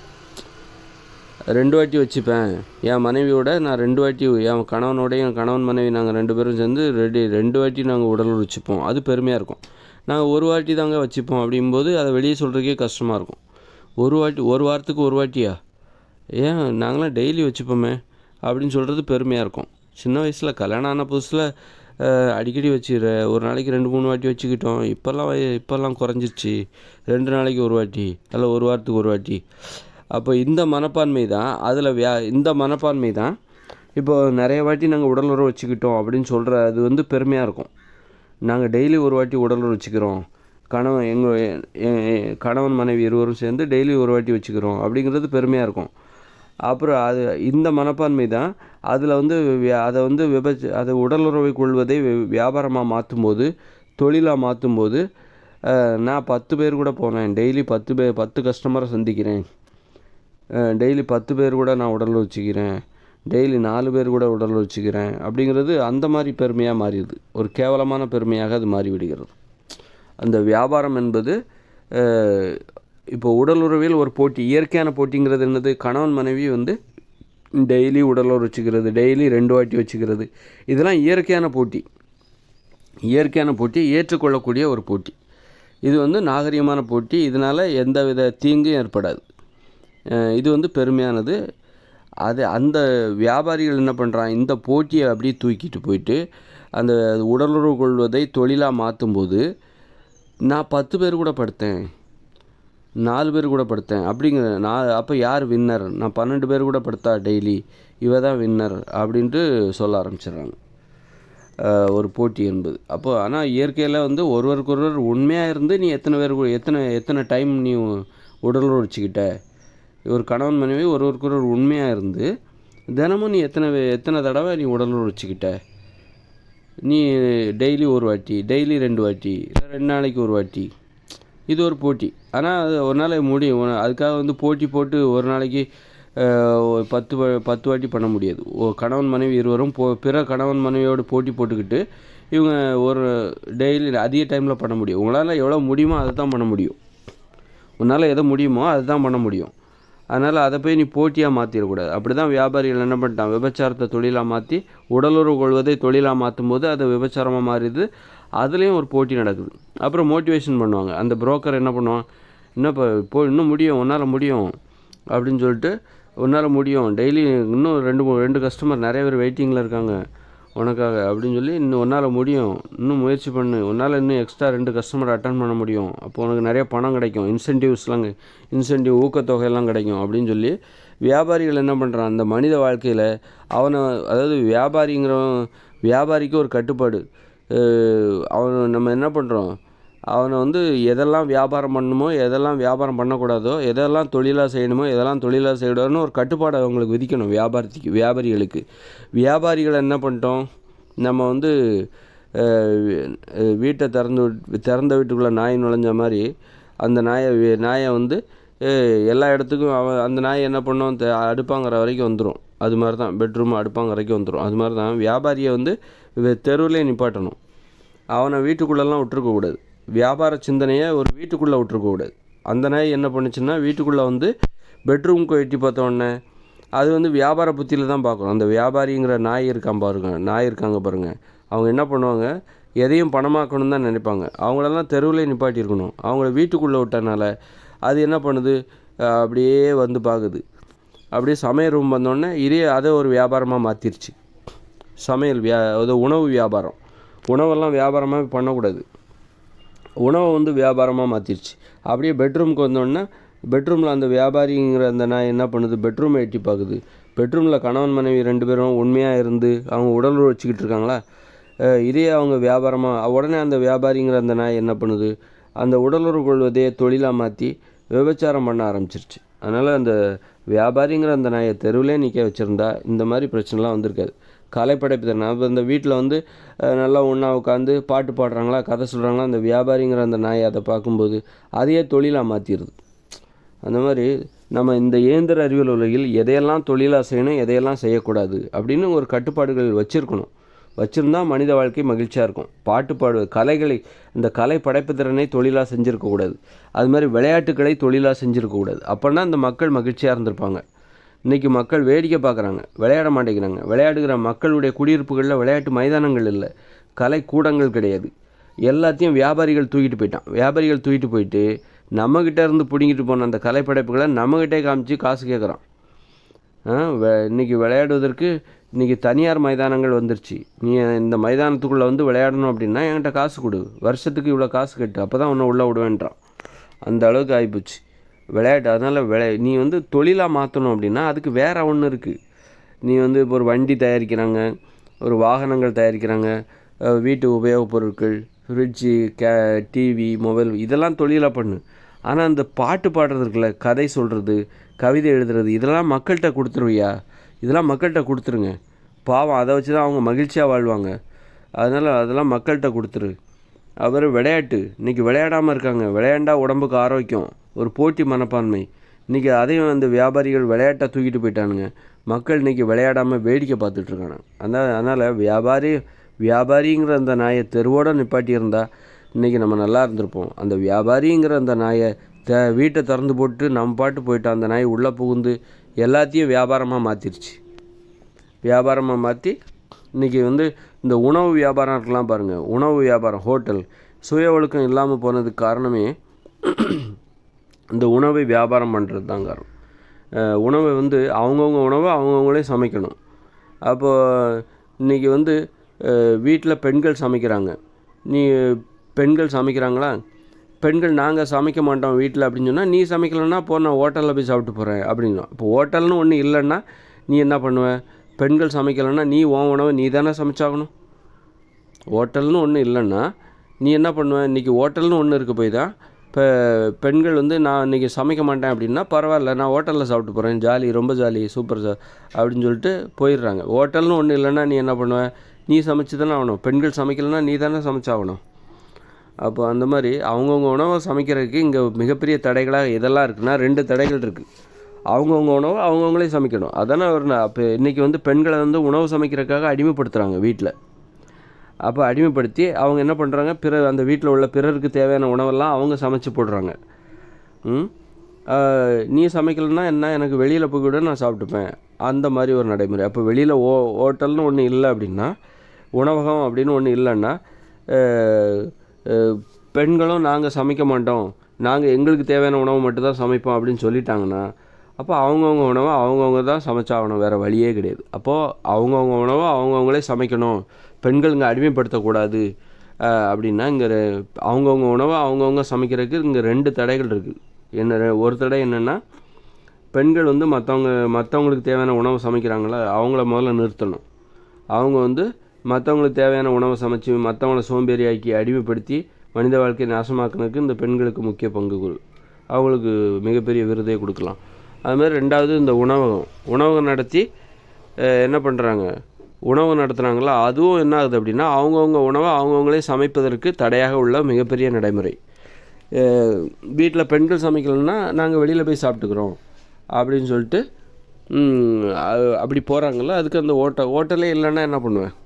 பெண்களும் சமைக்கலை, உனக்கு தேவையான உணவை பெண்களும் சமைச்சு கொடுக்கல, ஹோட்டலும் இல்லைன்னா வேறு வழியே இல்லை, நீ தான் சமைச்சாகணும். அப்படி ஒரு நிலைமையை உருவாக்கினா மட்டும்தான் அவங்கவுங்க உணவை அவங்கவுங்களே சமைப்பாங்க. அப்போ அவங்கவுங்க உணவை அவங்கவுங்களே சமைக்கிறது தான் இந்த அப்படி சமைச்சிட்டாங்கன்னா பெண்கள் விடுதலை அடைஞ்சிருவாங்க. ஏன்னா பெண்கள் எதற்காக அடிமைப்படுத்தப்பட்டாங்க? பிறருக்கு தேவையான உணவை சமைக்கிறதுக்காக தான் அடிமைப்படுத்தப்பட்டாங்க. பிறருக்கு தேவையான துணிகளை துவைக்கிறதுக்காகவும் பிறருக்கு தேவையான உணவை சமைக்கிறதுக்காகவும். அப்போ அவங்கவுங்க வேலையை அவங்கவுங்களே செய்யணும். அதான் தீர்வு. அப்படின்னா அவங்கவுங்க வேலையை இப்போ வெளியிலையும் போய் வாங்கிக்கக்கூடாது. ஹோட்டல்னு ஒன்று இருக்கவும் கூடாது. என்னுடைய வேலையை நான் வெளியில் போய் பார்த்துக்கிறேன், நான் போய்ட்டு வெளியில் ஹோட்டலில் போய் சாப்பிட்டுக்கிறேன், ஹோட்டல்னு ஒன்று இருக்கக்கூடாது. வீட்லேயும் பெண்கள் சமைக்கக்கூடாது, பிறருக்காக சமைக்கக்கூடாது. அப்படின்னா மட்டும்தான் பெண்கள் விடுதலை அடைய முடியும். பெண்கள் விடுதலை அடைவதற்கு இந்த உணவகம் என்பது எதிரானது, பெண் விடுதலைக்கு எதிரானது. பெண் அடிமைத்தனத்திற்கு இந்த உணவகம் என்பது ஹோட்டல் நடைமுறை என்பது ஆதரவானது. அதனால் இந்த வியாபாரிகள் எல்லாத்தையும் வியாபாரமாக பண்ணும்போது அப்போ தான் இந்த ஹோட்டலெல்லாம் அவங்க கண்டுபிடிச்சாங்க. ஹோட்டலையெல்லாம் வியாபாரமாக மாற்றிட்டாங்க. அதனால் வியாபாரிகளை நம்ம கட்டுப்படுத்தியிருக்கணும். அப்போ தான் மனித வாழ்க்கை மகிழ்ச்சியாக இருந்திருக்கும். இல்லைன்னா இப்போ எல்லாருமே எல்லாத்தையும் வியாபாரமாக்கி மனித வாழ்க்கையை மனுஷங்களை அத்தனை பேர்த்தையும் சோம்பேறி ஆக்கிட்டான். வியாபாரிகள் இருக்காங்களா, அவங்க எல்லாத்தையும் வியாபாரமாக்கிட்டு மனுஷங்களை சோம்பேறி ஆக்கிட்டாங்க. இன்றைக்கி நம்ம விளையாடுறது கிடையாது, ஆடுறது கிடையாது, பாடுறது கிடையாது. மக்களுக்கு இப்போ தாழ்வு மனப்பான்மை. நமக்கு கற்பனை திறன் இருக்கா இல்லையா அப்படின்னு சொல்லிட்டு நமக்கு எந்த வித திறனுமே இல்லை. வெறும் தொழில் மட்டும்தான் இருக்குது. வேறு ஒரு பாட்டு பாட தெரிய மாட்டேங்குது, ஓவியம் வரைய தெரிய மாட்டேங்குது, ஒரு விளையாட தெரிய மாட்டேங்குது. எல்லாம் வேடிக்கை பார்க்க மட்டும்தான் தெரியுது. அப்படி ஒரு தாழ்வு மனப்பான்மையோடு தான் இந்த சினிமாவெல்லாம் நம்ம பார்த்துட்ருக்குறோம். எல்லாத்தையும் பார்த்து வேடிக்கை பார்த்துட்டு வாயை பொழந்துக்கிட்டு பார்த்துக்கிட்டு கிடக்குறோம். அதாவது இந்த வியாபார மனப்பான்மையை வீட்டுக்குள்ளே விட்டுறக்கூடாது. வீடுங்கிறது வேறு, தொழில் செய்கிறதுங்கிறது வேறு. தொழில் என்பது வேறு, குடும்பம் என்பது வேறு. அதனால் ஒரு தொழில் செய்கிற மனப்பான்மையை ஒரு வீட்டுக்குள்ளே கொண்டு வரக்கூடாது. அதாவது வியாபார மனப்பான்மையை, வியாபாரிங்கிற நாயின்னு சொல்லணும்ல, வியாபாரிங்கிற நாய்ங்கிறது என்னென்னா அந்த வியாபார மனப்பான்மை, அதாவது ஒரு தொழில் தானே. வியாபார மனப்பான்மை என்பது ஒரு தொழில். அப்படின்னா அந்த தொழில் மனப்பான்மையை நம்ம வீட்டுக்குள்ளே கொண்டு வரக்கூடாது. வீட்டுக்கு வெளியிலே விட்டுட்டு வந்துடணும். தொழில் வேறு, குடும்பங்கிறது வேறு. வீட்டுக்குள்ளே அதை கொண்டு வரக்கூடாது அப்படின்னு நான் சொல்கிறேன். வீடுங்கிறது ஒரு சந்தோஷமாக இருக்கக்கூடிய ஒரு வீடு. எப்படி சந்தோஷமாக இருக்கும்? ஆடல் பாடல், அப்புறம் பொழுதுபோக்கு, அப்புறம் உணவு சமைக்கிறது, அவங்கவுங்க வேலையை அவங்கவுங்களே செய்கிறது, உட்காந்து கதை பேசுகிறது, இதுதான் வீடு. அப்போ அந்த வீட்டுக்கான மகிழ்ச்சியை நம்ம பாதுகாக்கணும். ஒரு குடும்பத்திற்கான மகிழ்ச்சி என்பது எதை சார்ந்திருக்கு? ஆடல் பாடல், கதை பேசுறது, கவிதை எழுதுறது, அது மாதிரி விளையாடுறது. ஒரு குடியிருப்பு பகுதிகளில் தான் எல்லோரும் விளையாடுவாங்க. அப்போ குடியிருப்பு பகுதி ஒரு குடும்ப மகிழ்ச்சியாக இருப்பது, ஒரு குடியிருப்பு பகுதிகளில் மகிழ்ச்சியாக இருப்பது, அதற்கு எது தேவை? விளையாட்டு தேவை. ஆடல் பாடல், கதை சொல்வது, ஓவியம் வரைவது, இந்த மாதிரியான விஷயங்கள்லாம் ஒரு குடியிருப்பு பகுதியை மகிழ்ச்சியாக வச்சுருக்கோம். நம்ம என்ன பண்ணிட்டோம் அப்படின்னா, இந்த வியாபார மனப்பான்மையை வீட்டுக்குள்ளே கொண்டு வந்துட்டோம். வீட்டுக்குள்ளே மனுஷங்க மகிழ்ச்சியாக இருப்பது, ஒரு குடியிருப்பு பகுதியில் மக்கள் எப்படி மகிழ்ச்சியாக இருப்பார்கள், அதை எல்லாத்தையும் நம்ம இன்னும் வியாபாரமாக மாற்றிட்டதுனால மக்கள் குடியிருப்பு பகுதி எல்லாமே மகிழ்ச்சி இழந்து களை இழந்து காணப்படுகிறது. குடியிருப்பு பகுதிகளில் மக்கள் ஒரு மகிழ்ச்சி இல்லாமலே வாழ்கிறார்கள். ஒரு குடும்பத்துக்குள்ளேயே பார்த்திங்கன்னா மகிழ்ச்சி இல்லாமல் வாழ்கிறார்கள். ஏன்னா காரணம் என்னென்னா, ஒரு குடியிருப்பு பகுதி மகிழ்ச்சியாக இருக்கணும்னா, ஒரு குடும்பம் மகிழ்ச்சியாக இருக்கணும்னா, ஆடல் பாடல், ஓவியம், கவிதை, கதை சொல்கிறது, பாட்டு பாடுறது, இது எல்லாமே தேவை.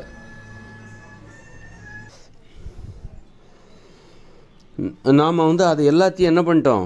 தொழிலாக மாற்றி வியாபாரமாக மாற்றிட்டோம். அதனால் அது வியாபாரம், அது தொழில், அதை வீட்டிலெல்லாம் பண்ணக்கூடாது. பாட்டு பாடுறதெல்லாம் அதெல்லாம் ஒரு தொழில் செய்கிறவங்க தான் பாட்டு பாடுவாங்க, தொழில் செய்கிறவங்க தான் கதை சொல்லுவாங்க, தொழில் செய்கிறவங்க தான் விளையாடுவாங்க. அதனால் குடியிருப்பு பகுதிகளில் யாரும் இந்த தொழில் எதுவும் செய்யக்கூடாது அப்படிங்கிற மனப்பான்மை. ஏன் இன்றைக்கி மக்கள் குடும்பத்தில் வீட்டில் யாரும் கதை பேசுகிறதில்ல, பாட்டு பாடுறதில்லன்னா, ஏன்னா அதெல்லாம் ஒரு தொழில்னு நினச்சிட்டாங்க மக்கள். அதெல்லாம் ஒரு தொழிலை நம்ம வீட்டுக்குள்ளே பண்ணக்கூடாது. வீடுங்கிறது தொழிலில் ஓய்வாக இருக்கக்கூடிய ஒரு விஷயம், வெறும் ஓய்வாக மட்டுமே இருக்கக்கூடிய விஷயம். குடியிருப்பு பகுதிங்கிறது ஒரு அமைதியாக இருக்குது இன்றைக்கி. காரணம் என்னென்னா, யாரும் விளையாடுறது கிடையாது. பார்த்திங்கன்னா தெரியும், விளையாடுறது குறைஞ்சிக்கிட்டே வருது. இன்றைக்கி குடியிருப்பு பகுதிகளில் எங்கேயாவது விளையாடுறாங்களா பார்த்தா எங்கேயாவது அபூர்வமாக எங்கேயாவது விளையாண்டுட்டு இருப்பாங்க. பெரும்பாலான குடியிருப்பு பகுதிகளில் மக்கள் விளையாடுறதே கிடையாது. ஏன்னா விளையாட்டு என்பது ஒரு தொழில் என்பது குடியிருப்பு பகுதிகளுக்குள்ளே வராது. பாட்டு யாரும் பாடுறதில்ல, வீட்டில் பாட்டு பாடுறதில்ல, கதை சொல்கிறதில்ல. ஏன்னா கதை சொல்கிறதுலாம் ஒரு தொழில், பாட்டு பாடுறதெல்லாம் ஒரு தொழில், நடனம் என்பது ஒரு தொழில், அதை வந்து குடும்பத்துக்குள்ளே கொண்டு வரக்கூடாது அப்படின்னு மாற்றிட்டாங்க. அப்போ நம்ம அதெல்லாம் தொழிலாக செய்கிறத நிறுத்தினா தான் குடியிருப்பு பகுதிகளில் அது வந்து இடம்பெறும். குடியிருப்பு பகுதிகள் மீண்டும் களை கட்ட ஆரம்பிக்கும். இந்த ஆடல் பாடலையெல்லாம் தொழிலாக செய்கிறத நிறுத்தணும். அப்போ இந்த சினிமா இது எல்லாமே தடை போடணும். சினிமாவுக்கே தடை போட்டால் அப்போ சினிமா இல்லாத வாழ்க்கை என்ன வாழ்க்கை அப்படின்னு நீங்கள் கேட்கலாம். சினிமா இல்லை, நீ உன் வாழ்க்கையே சினிமாவாக மாறும். நீ சினிமாவில் வாழ்க்கையை பார்க்காத, உன்னுடைய வாழ்க்கையை சினிமாவாக மாற்று. உன்னுடைய வாழ்க்கை சினிமா மாதிரி இருக்க வேண்டிய உன்னுடைய வாழ்க்கை இன்றைக்கி என்னடான்னா இன்றைக்கி வந்து களை இழந்து போயிடுச்சு. மக்களுடைய வாழ்க்கை களை இழந்து போயிடுச்சு. சினிமாவில் தான் எல்லாமே இருக்குது. ஆடல் பாடல் கொண்டாட்டம் எல்லாத்தையும் நீ திரையில் பார்க்குற, தரையில் பார்க்க மாட்டேங்கிற. உன்னுடைய தரையில், உன்னுடைய வாழ்க்கையில், உன்னுடைய முன்னாடி உன் வாழ்க்கையில் ஒன்றுமே இல்லை. எல்லாத்தையும் அவன் வந்து வியாபாரி எடுத்துகிட்டு போயிட்டான். ஆடல் பாடல் எல்லாத்தையும், இசை எல்லாத்தையும், கதை சொல்கிறது, விளையாடுறது எல்லாத்தையும் வியாபாரி எடுத்துகிட்டு போயிட்டான். உன்னை வந்து கோமணத்தை கூட உருவிட்டு நீ அம்மனமாக உட்காந்துருக்குங்கிறத தெரியாமலே நீ உட்காந்துக்கிட்டு இருக்க. உங்ககிட்ட இருக்கிற உன்னுடைய மகிழ்ச்சி தான் உன்னுடைய ஆடைகள். நீ மகிழ்ச்சியை ஆடையாக அணிய வேண்டும். ஆனால் என்ன, அப்போ மகிழ்ச்சியை தான் ஆடைன்னா மகிழ்ச்சி எங்கேருந்து கிடைக்கும்? கலைகளிலிருந்து கிடைக்கும், விளையாட்டுகளிலிருந்து கிடைக்கும். அந்த ஆடை, அந்த விளையாட்டு என்கிற அந்த கலைகள் என்கிற அந்த ஆடையை வியாபாரிகள் உருவிவிட்டு ஒன்று அம்மனமாக உட்கார வச்சுருக்காங்க. நீ திரையில் பார்த்துட்ருக்கிற, அந்த டிவியில் உன்னுடைய மகிழ்ச்சியை பார்த்துட்ருக்க, அதுலேயே சந்தோஷம் அடைகிற. அதுவே பெரிய இன்பம். அதிலே நீ வாய் பொழந்து அடுத்து என்ன உங்கள்கிட்ட உருவுறதுக்கு வேறு ஒன்றுமே இல்லை. எல்லாத்தையும் உருவிட்டு விட்டாங்க. அருணாக்குடியை கூட கடைசியாக உருவினாங்க. அது கூட தெரியாமல் நீ இருக்கிற. நீ அம்மனமாக தான் உட்காந்துட்டு என்ன பண்ணுற? உங்ககிட்ட எதுவுமே இல்லை. நீ எல்லாத்தையும் திரையில் பார்த்துட்டு இருக்கிற. உங்ககிட்ட இருக்கிற மகிழ்ச்சி எல்லாத்தையும் உருவிட்டு தான் வியாபாரி ஒன்று உட்கார வச்சிட்ருக்கான்.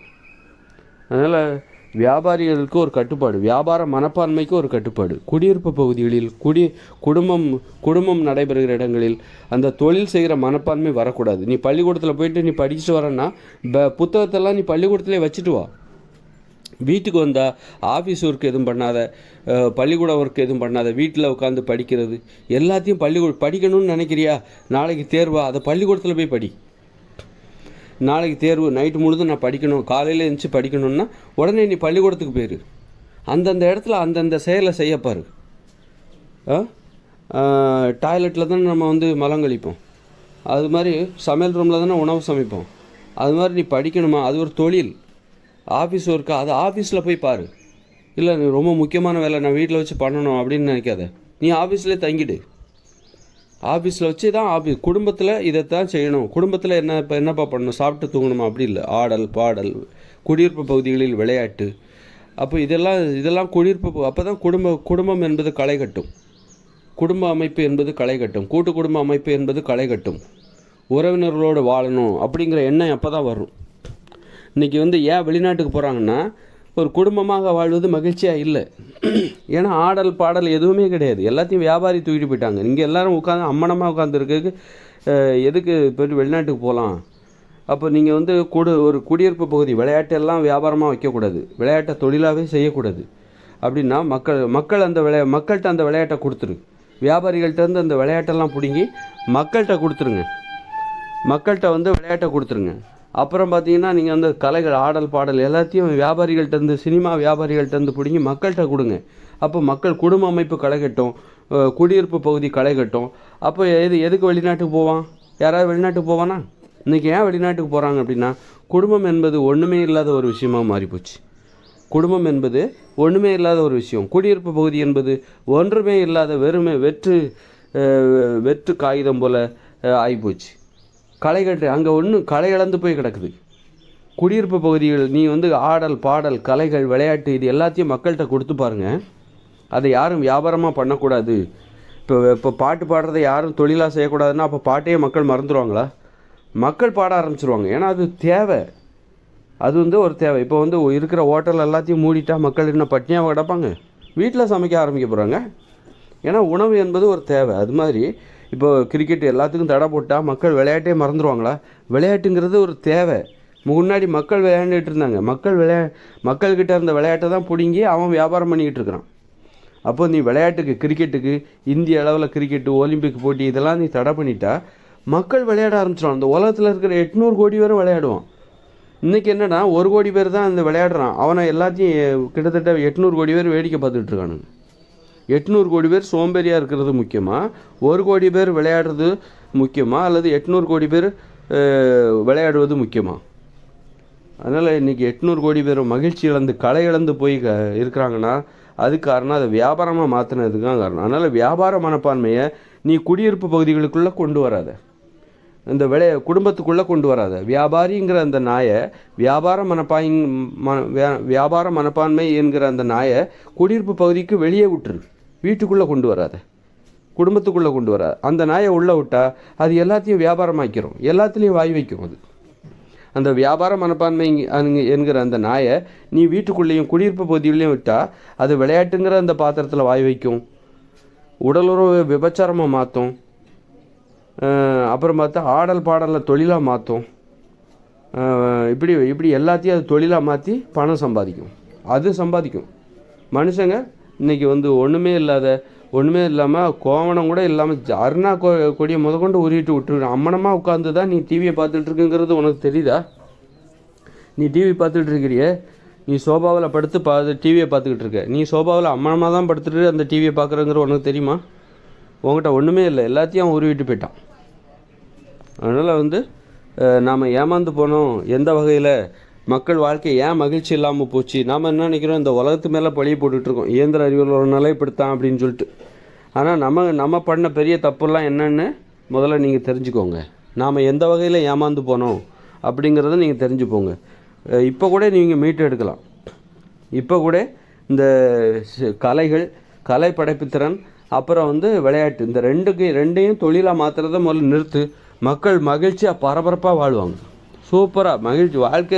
மனித வாழ்க்கையில் அவ்வளோ மகிழ்ச்சி வரும். யாரும் வெளிநாட்டுக்கெல்லாம் போகவே மாட்டாங்க. ஏன்னா மக்கள் குடியிருப்பு பகுதி விளையாட்டு, ஆடல் பாடல் அப்படின்னு, ஓவியம், கதை சொல்கிறது அப்படின்னு ஆட்டம் பாடு, ரொம்ப ஆட்டம் பாட்டம் கொண்டாட்டமாக இருக்கும். அப்போ அப்படி இருக்கும்போது யாராவது வெளிநாட்டுக்கு போவானா? குடியிருப்பு பகுதி களைகட்ட ஆட்டம் பாட்டம் கொண்டாட்டம்னு களைகட்ட ஆரம்பிச்சிட்டா யாராவது வெளிநாட்டுக்கு போவாங்களா? குடும்பத்தை விட்டுட்டு யாராவது வெளியூருக்கு போவாங்களா? வெளியூரில் போய் பிழைப்பாங்க. குடும்பத்தோடு இருக்கணும்னு நினைப்பாங்க, தாய்நாட்டில் இருக்கணும், உறவுமுறையோடு இருக்கணும், அண்ணன் தங்கச்சியோட, குடும்பத்தோட, மனைவியோட, குழந்தைகளோட, தாத்தா பாட்டி, நண்பர்களோட, உறவினர்களோட இருக்கணும்னு தான் நினைப்பாங்க. ஏன் வெளிநாட்டுக்கு போகிறாங்க? இங்கே இருக்கிறத விட வெளிநாட்டுக்கே போகலாம் அப்படின்னு நினைக்கிறதுனால தான் அவங்க வெளிநாட்டுக்கு போகிறாங்க. இங்கே இருக்கிறதும் ஒன்று தான், வெளிநாட்டில் இருக்கிறதும் ஒன்று தான். இங்கேருந்து டிவி பார்க்க போகிறோம், வெளிநாட்டில் போய் டிவி பார்க்க போகிறோம் அப்படின்னு நினைக்கிறாங்க. இங்கே மனித வாழ்க்கை மகிழ்ச்சி இல்லாமல் போனதுனால தான் இவங்க பிழைக்கிறதுக்கு வெளிநாட்டுக்கு போகிறதுக்கு காரணம். எங்கே இருந்தால் என்ன, எங்கே இருந்தாலும் மகிழ்ச்சி இருக்க போகிறதில்ல அப்படின்னு சொல்லிட்டு பிழைக்கிறக்கா ஏன் வெளிநாட்டுக்கு போகிறாங்க அப்படின்னா, மனித வாழ்க்கை முறை மகிழ்ச்சி இழந்ததாகவும் கலை இழந்ததாகவும் ஆயிடுச்சு. மனித வாழ்க்கை முறை அது காரணம் இந்த கலைகளையும் விளையாட்டையும் வியாபாரிகிட்ட கொடுத்ததுனால தான். அதை எல்லாத்தையும் வியாபாரிகிட்டேருந்து பிடுங்கி மக்கள்கிட்ட கொடுங்க. மக்கள் வாழ்க்கை, குடும்ப வாழ்க்கை, கூட்டு குடும்ப வாழ்க்கை, குடியிருப்பு பகுதிகளில் உள்ள வாழ்க்கை களை கட்ட ஆரம்பிச்சிடும். ஆட்டம் பாட்டம், டெய்லி விளையாட்டு, நீச்சல் அடித்து குடிக்கிறது, அதுக்கு தகுந்த மாதிரி நிறைய மைதானங்களை உருவாக்குங்க, நிறைய கலைக்கூடங்களை உருவாக்குங்க, விளையாட்டு மைதானங்கள், உடற்பயிற்சி கூடம், அப்படி. அப்புறம் காதல் பூங்காக்கள், காதலர்களுக்கு அந்தந்த பகுதிகளில் அந்தந்த தெருக்களில் காதல் பூங்காக்கள், அங்கே காதல் குடிசை இருக்கணும், அங்கே போய் அவங்க காதலிக்கணும், அது ஒரு நடைமுறையாக மாற்றணும், கட்டாயமாக மாற்றணும். இப்படியெல்லாம் இருந்துச்சுன்னா யாராவது பிழைக்கிறக்கா வெளிநாட்டுக்கு போவாங்களா? இவ்வளோ மகிழ்ச்சியான வாழ்க்கையை விட்டுட்டு வெளிநாட்டில் போய் அந்நியர்களாக போய் உட்கார்ந்துருப்பாங்களா? மாட்டாங்க. அப்போது வாழ்க்கை மகிழ்ச்சி இல்லாமல் போகும்போது தான் மகிழ்ச்சியை தேடி வெளிநாடுகளுக்கு அவங்க ஓடுறாங்க. வெளிநாட்டிலையாவது அந்த மகிழ்ச்சி கிடைக்காதா? எப்படி நாம் அந்த மகிழ்ச்சியை தொலைச்சோம்? மகிழ்ச்சி என்பது எப்படி ஏற்படும்? எந்த வகையில் மனித வாழ்க்கை மகிழ்ச்சி இல்லாமல் போச்சு? நம்ம இன்றைக்கும் 30 வருஷத்துக்கு முன்னாடி, 40 வருஷத்துக்கு முன்னாடி நம்மலாம் சந்தோஷமாக இருந்தோம் அப்படின்னு நம்ம எதை சொல்கிறோம்? தாத்தா பாட்டி நம்மக்கிட்ட கதை சொல்லியிருக்காங்க. அப்போல்லாம் டிவி கிடையாது, மொபைல் ஃபோன் கிடையாது. அப்போ தாத்தா பாட்டி கதை சொல்லியிருக்காங்க, உட்காந்து கதை பேசுவோம், விளையாடுவோம். இதெல்லாம் வச்சு தானே நம்ம மகிழ்ச்சி. அப்போ நம்ம மகிழ்ச்சியை எப்படி தொலைச்சோம்?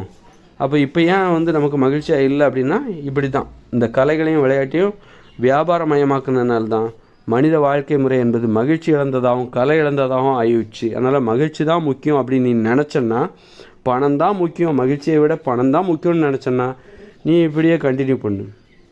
உனக்கு மகிழ்ச்சி தான் முக்கியம். நம்ம ஒரு முறை தானேங்க நீங்கள் பிறக்க போகிறீங்க. ஒரே முறை தான். இந்த வாழ்க்கை இப்போ தான் நீங்கள் பிறந்து வாழ போகிறீங்க, வாழ்ந்து முடிக்க போகிறீங்க. அதுக்குள்ளே மகிழ்ச்சியாக வாழணும். தவறுகளை திருத்திக்கோங்க. பணம் வந்து பணத்தை வச்சு மட்டுமே நம்ம மகிழ்ச்சியாக இருந்துட முடியாது. அதனால் கலைகளையும் விளையாட்டையும் தொழில் செய்ய விடாமல் அதை மக்கள்கிட்ட கொடுங்க. வியாபாரிகள்கிட்டருந்து பிடுங்கி மக்கள்கிட்ட கொடுங்க. நம்மக்கிட்டேருந்து தான் அவன் பிடுங்கிட்டு போனான். அதை நம்மளுக்கு தெரியாமலே பிடுங்கிட்டு போனான். நம்மக்கிட்டே திரும்பி வாங்குங்க. மக்கள் வாழ்க்கை மகிழ்ச்சியாகிடும். யாரும் வெளிநாட்டுக்கெல்லாம் போக மாட்டாங்க. இங்கே உள்நாட்டிலே இருப்பாங்க. அப்போ உள்நாட்டு வளரும். அவங்களுடைய தாய்நாடு என்பது வளரும். படித்தவங்கெல்லாம் வெளிநாட்டுக்கு போகிறாங்க. அப்போ எப்படி இந்த நாடு வளரும்? படித்தவங்க இங்கேயே இருக்கணும்னா இங்கே உள்ள மனித வாழ்க்கையை மகிழ்ச்சியானதாக மாற்றுங்க. அவங்க ஆட்டோமேட்டிக்காக இங்கே தான் இருப்பாங்க.